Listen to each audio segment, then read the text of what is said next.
'cause the music makes me high.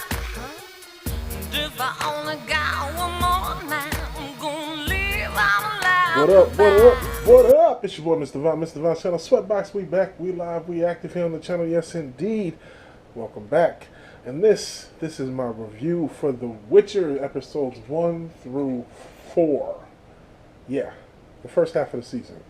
Netflix's series The Witcher, based off the books and the video game, and I think it's more based off the books. I don't know. I don't know anything about this series.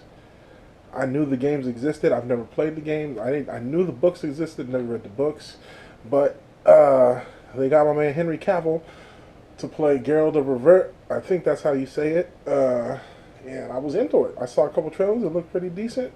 I need my Game of Thrones replacement fix. Everybody said this is the new Game of Thrones. I knew it wasn't. I didn't buy that, but I went into it open-minded, and I'm enjoying the show, man. I'm enjoying the show. I'm not going to sit there and lie and say it's not good. It's not the greatest thing ever, but it is a very good show. So I'm going to give a quick breakdown of the first 4 episodes. There will be spoilers for as much as I can remember, and yeah, let's get into it. The first episode is called The End's the Beginning, and it tells the story of Geralt of Rivert and how he becomes the Butcher of Blaviken, and that whole story. And it's basically it's basically the start. Now, okay, let me get into this real quick, because how they do the storytelling in this, kudos for that, by the way. There's 3 main storylines that you're gonna follow, and they jump around. And there's Geralt, there's Yennefer, and then there's Ciri. I believe, yeah, Ciri, like the phone. And so if you get with Geralt and Ciri, you get their story in episode 1. You don't get Yennefer's story till episode 2. Episode 1, you get his story for how he becomes the Butcher of Blaviken and everything that goes down over there. And then you also get the story of Ciri and how her family, the royals of Cintra, how their whole family gets invaded by Nilfgaard. There's this great battle. Her grandmother gets killed, yada, yada, yada. That's all happens in episode 1. Episode 2, you get Yennefer's backstory, how she used to be the hunchback, and she gets summoned to the land of the mages to become a sorcerer, because she's got these powers. And then that's all that. And then episode 3 was the story of, yeah, that was the one where he fights the Strigoi, the Striga. Is where Geralt fights the Striga, and it's where Yennefer gets her transformation into hot Yennefer. I mean, her glow up was ferocious. Let me be clear. Let me just say this right now. Maybe it's just because the actor who plays her is attractive. Yennefer with the hunchback, she could have still got that work. Let's just be clear. Hunchback and all, okay? I'd have grabbed that hunchback and went to town. But I digress. Okay, because the glow up Yennefer is also gorgeous. But this, her storyline, aside from that, her storyline is great. There's a lot of great scenes in there with her and the dude that she falls in love with. How they both was playing each other, and she ends up getting the last laugh. It was great. It was great.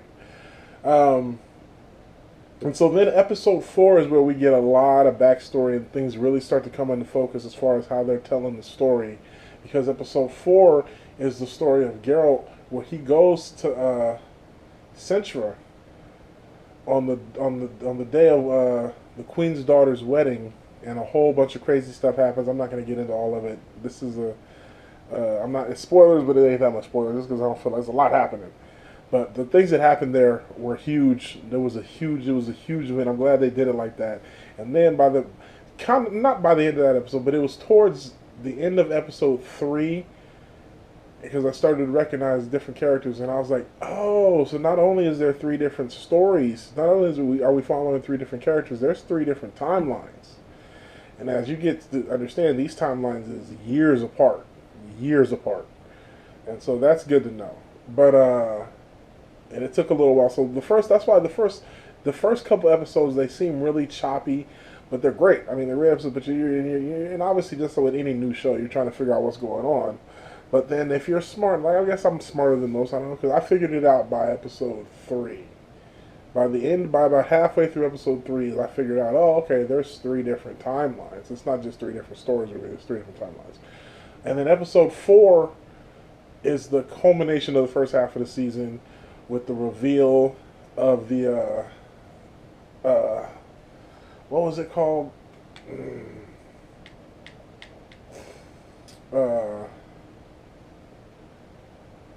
Hold up, I'm gonna remember. The law of surprise, thank you, comes into play. I had never heard of that, but that's a big thing in this story. So the whole thing that comes apart in the episode 4, and that really starts to develop the law of surprise and everything that develops with that. You guys will learn about that. Obviously, if you guys have watched the series, you know what I'm talking about, but I'm not trying to be super spoilery here. There's spoilers, but not super spoilery. So yeah, I'm really liking how they're doing the storytelling. I know there's a lot that I left out. Some of my favorite characters, obviously, Yennefer, Geralt, but Yaskin, I think it's Yaskin, the little singer dude, he's hilarious.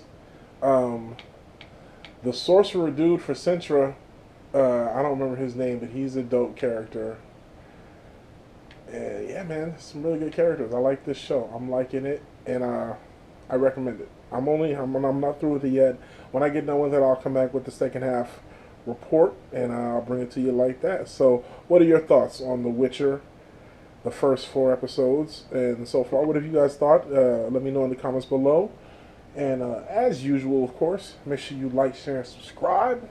Click those notifications so you know when I upload, even if it's 2 months later.